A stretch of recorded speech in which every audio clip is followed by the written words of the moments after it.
Hey guys, this is Doug again with Fellowship of the Martyrs. I'm coming to you with a little different video. I wanted to have this really graphed out in front of you, but we're going to go through 1 Corinthians 7 with the exception of a few verses that don't apply to marriage and really talk about how this passage is a clear slam dunk that a Christian that remarries is not sin, at least under certain circumstances. So let's go through this. 1 Corinthians 7, can divorced Christians remarry or is it a sin? First of all, 1 Corinthians 7 is addressed to whom? Well, it's addressed to Christians. Obviously, it's written to the church of Corinth and to the Christians there. Paul isn't giving spiritual advice to the Jews and the Gentiles, but to the Christians.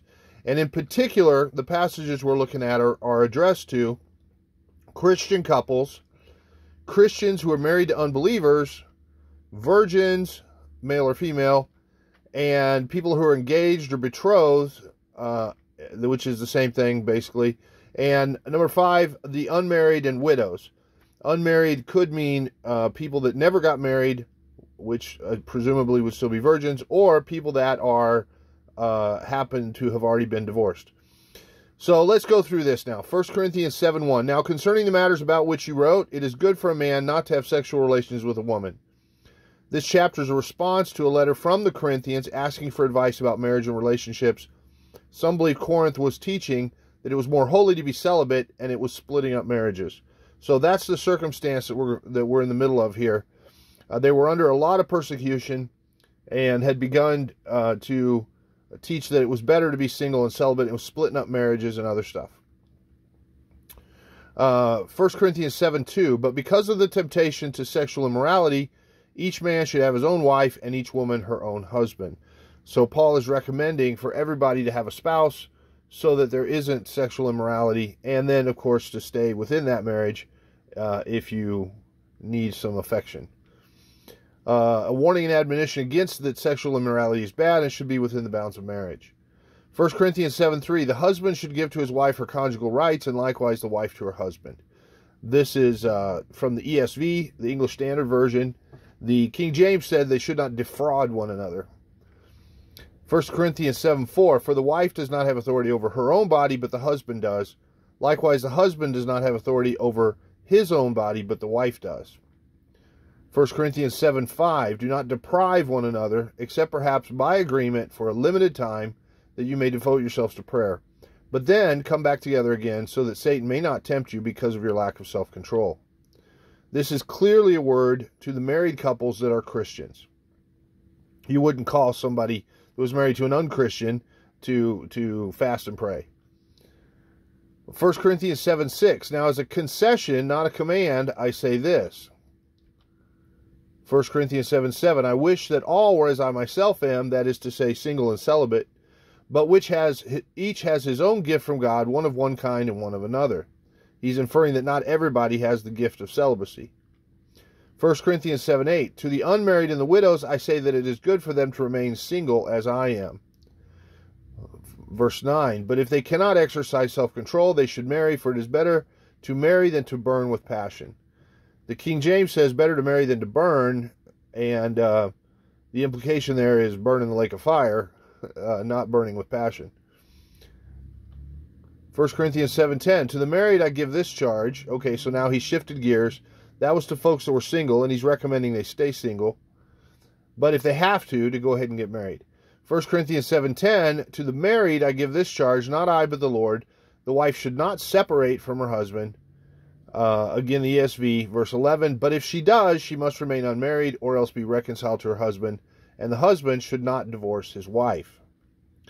This word divorce in verse 11 is mistranslated. It should be put away. We see it in the King James here, but if she depart, let her remain unmarried, or be reconciled to her husband, and let not the husband put away his wife. Put away is a very specific Greek word there, apoluo, which is different than the word for give a bill of divorcement, which is apostasyon. So they're talking about being separated. This word is separate, to send away or to put out of the house, is the beginning of the process of a bill of divorcement, But this is talking about a husband and wife that are just separated. And of course, they should go back and be reconciled. They don't get to marry somebody else if they're just separated. They're still legally married. It's no different today. You can't remarry if you're just separated. So, 1 Corinthians 7, 10 through 11 is for married Christian couples. And they should not separate. And if they do be reconciled, it says if the wife departs, it says the wife departs, but the husband can put away. Because there was not an option in Jewish law for the wife to put away a husband. She can leave, separate or abandon, but she can't make him leave. If she can't divorce him, only he can divorce her in Hebrew law. 1 Corinthians 7:12, but to the rest speak I, not the Lord, if any brother hath a wife that believeth not, and she be pleased to dwell with him, let him not put her away. So if you have an unbelieving wife, if you're a husband with an unbelieving wife, stay with her so long as she's willing to stay. So this message is to married couples where one of them is an unbeliever. 1 Corinthians 7:13, and the woman which hath a husband that believeth not, and if he be pleased to dwell with her, let her not leave. See, again, all she can do is leave. He can put her away, but all she can do is just take off. Put away is a separate thing, is to separate, which is the first step before a bill of divorcement, but all she can do is leave. 1 Corinthians 7:14, for the unbelieving husband is sanctified by the wife, and the unbelieving wife is sanctified by the husband. Else were your children unclean, but now they are holy. But if the unbelieving depart, let him depart. A brother or sister is not under bondage in such cases, but God hath called us to peace. For what knows thou, O wife, whether thou shalt save thy husband? Or how knowest thou, O man, whether thou shalt save thy wife? This is from the King James here. So if they're willing to stay with you, then stay with them for the hopes of their salvation. But if they're unwilling to stay with you, whether they force you out or they take off, you're not under bondage, it says. But you should try for the hope of their salvation. So you stay in an unequally yoked marriage for the hope of their salvation. But what does this mean? This verse, 1 Corinthians 7:15. If the unbelieving depart, let him depart. A brother or sister is not under bondage in such cases, but God hath called us to peace. It means that you are released, not bound, no longer a servant to, that you are free. You were only in the marriage for hopes of their salvation because it wasn't in Christ. A command later in this chapter is to marry in Christ, and you were not married in Christ, because one of you got saved and the other one didn't. And the one that got saved died in Christ. They were dead to the old life and alive in Christ, and old contracts were already void. Look at Ezra as an example. You don't have to divorce wives you were never supposed to be married to. You just put them away. 1 Corinthians 7:25 says, now concerning the unmarried, okay, so we're shifting gears now. That was to couples where one of them's an unbeliever, and now we're talking to single people. Now concerning the unmarried, I have no command of the Lord, but I give my opinion as one who by the Lord's mercy is trustworthy. Unmarried includes widows, virgins, single men, and divorced people. 1 Corinthians 7:26, I think in view of the present distress, it is good for a person to remain as he is, because of the persecution of the church in Corinth at that time. It was a specific message to that church at that time. 1 Corinthians 7:27, art thou bound to a wife, seek not to be loosed. Art thou loosed from a wife, seek not a wife. Okay? So it says don't try to be loosed, but if you find yourself loosed, don't go looking for somebody else. But then it says, and if thou marry, thou hast not sinned, and if a virgin marry, she hath not sinned. Nevertheless, such shall have trouble in the flesh, but I spare you. He's constantly trying to urge them toward focus on God alone and not having to deal with the civil affairs of a spouse. But he says, if you marry, you have not sinned. If a virgin marries, she has not sinned. So who is that first passage to? That line right there. But if thou marry, thou hast not sinned. Who is this to? It's not virgins, because that's the next sentence down. It's not betrothed period people, because they would still be virgins. So who is he talking to? It's clear he's talking to the right above. He says, "Are thou loose from a wife, seek not a wife. But, and if thou marry, thou hast not sinned." So that is a complete sentence right there. He's talking to people who find themselves loosed, either thrown out by an unbeliever or by whatever other means were loosed. And he urges them to stay single, but if they marry, they haven't sinned. It's a slam dunk, clear cut right there. Graph the sentence. He's clearly talking to those who find themselves loosed, even though they weren't seeking it, didn't want it, got loosed by somebody else. A Christian should not seek to be loosed, should not seek to get out from under that bondage, but that doesn't mean it couldn't happen to you. Let's picture a Jewish man and his wife. She comes to Jesus, dies to her old life. She's alive in Christ, tries to reach her husband. He won't listen, refuses to stay with her, tosses her out, puts her away, probably without her dowry or her kids. If he gave her a bill of divorcement, then he has to meet the terms of the original marriage decree and the ketubah, and return to her inheritance and her dowry, as the ketubah talks about, is a prenuptial agreement required of every Jew that lays out what's going to happen if they should divorce. But he's just going to put her out, and he's probably not going to give her custody of their kids either. He's just going to toss her out. She is released if this happens. It is as though she died, because she did die to that world, that life, that contract. Go back and read Romans 7.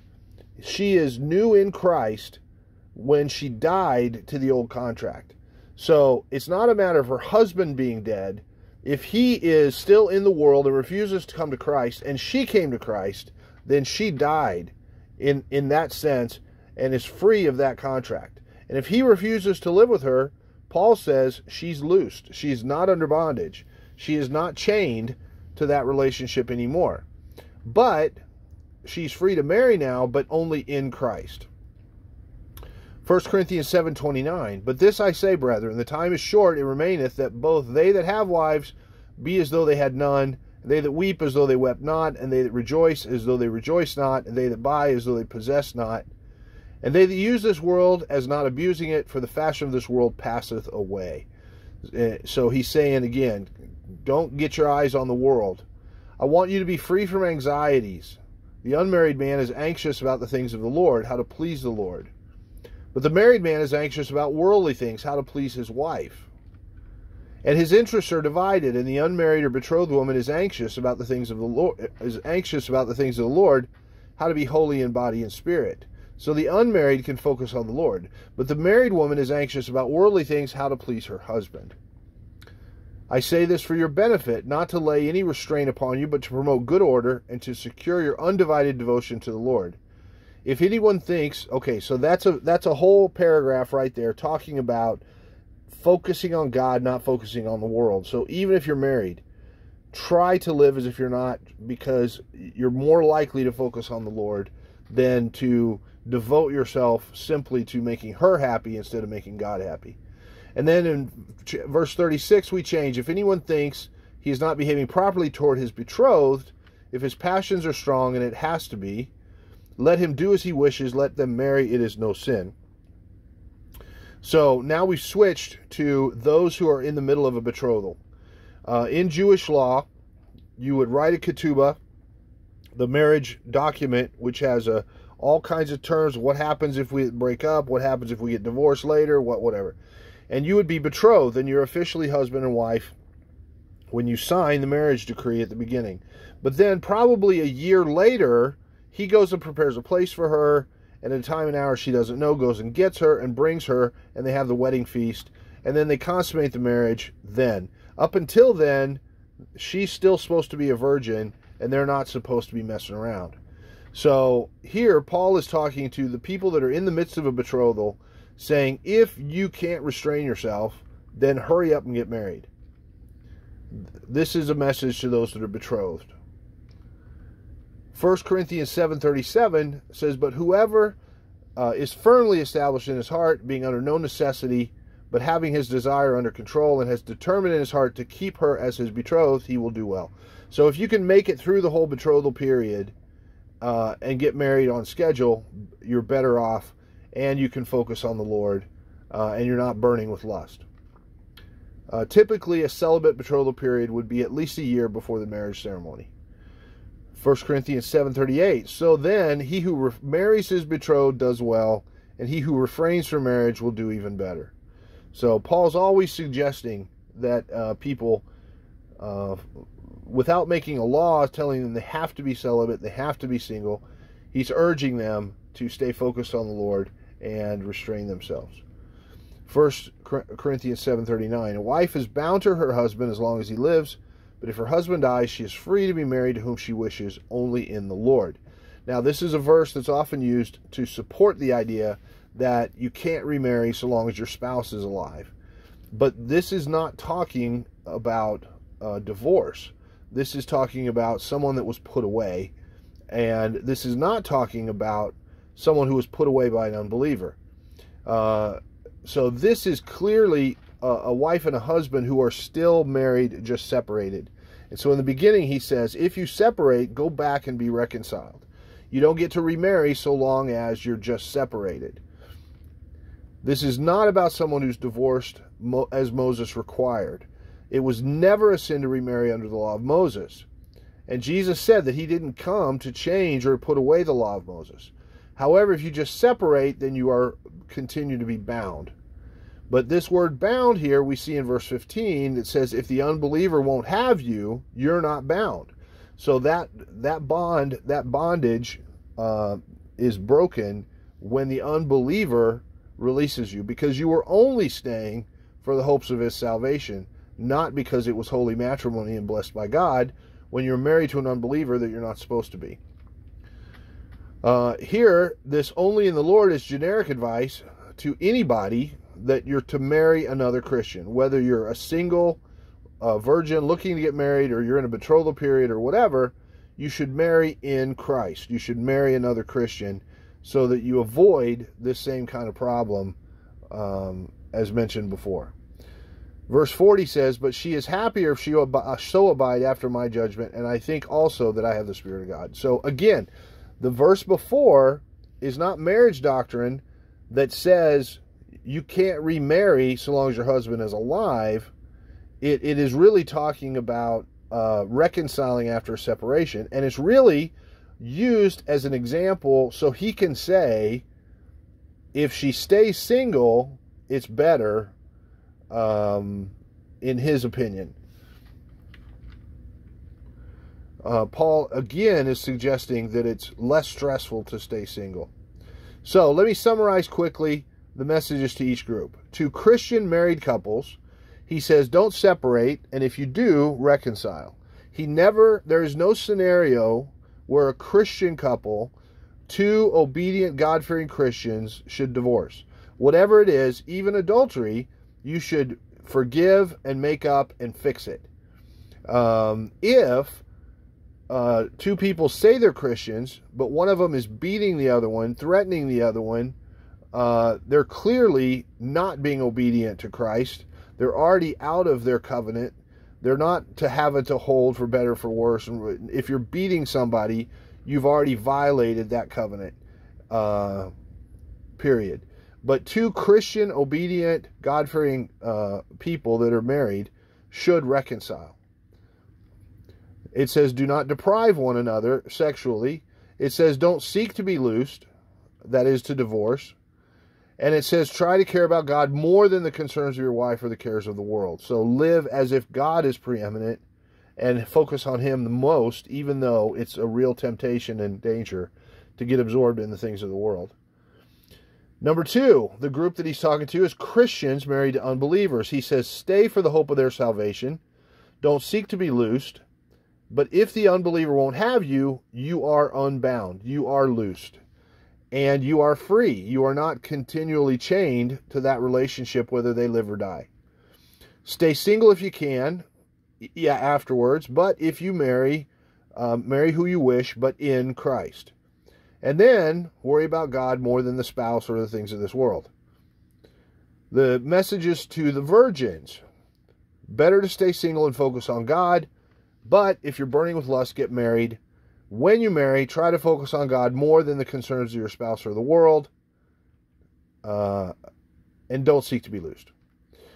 Number 4, he's addressing those who are betrothed. If you're burning with lust during the betrothal, then hurry up and get married. When you marry, try to focus on God more than the concerns of your spouse or of the world. Don't separate or seek to be loosed, and make sure you marry in Christ. It's entirely possible that a betrothed couple, say they're both Jews, one of them gets saved during the betrothal. You might want to get out of it if they won't listen, won't change. Why would you go through with it? Maybe for the hopes of their salvation, but if it's clear they're not going to go, then you might want to cancel the wedding before you marry somebody that you're sure is not going to come to the Lord, and it's probably going to end badly anyway. The 5, the unmarried and the widows. Now, these could be people that are loosed, found themselves loosed on, whether they wanted to or not, or widows where the husband has passed away already. He encourages them to try to stay single and focus on God, but if you marry, it's not a sin. If you marry, do it in Christ. But when you marry, then don't separate or seek to be loosed, and try to focus on God more than on their concerns, the spouse's concerns, or on the world. I think this summarizes this passage really well. I would urge you to really go take a look at it. I left out a little section of 1 Corinthians 7 that doesn't really apply, that has to do with slaves and masters and the position you were in when you got saved, that is more specific to Corinth and really doesn't have to do with marriage. But I hope this has been a blessing for you. I've got another couple of videos on this. I'll put a link in the description. And I'd encourage you to go to the Divorced Christian podcast. My friend Darius has lots of great material and is really a specialist on this topic. It goes into great detail about the Jewish tradition and how it was never a sin under the law of Moses for a divorced person to remarry, and how a misunderstanding about the translation of put away versus divorced has infiltrated the church and been used as a club to punish people in bad situations. Anyway, thank you all for listening. God bless you. Please comment, like, and subscribe the video, and follow our channel. We have a couple of thousand videos on YouTube going back 17 years, and we'll put links in the description. Thank you very much. God bless you all.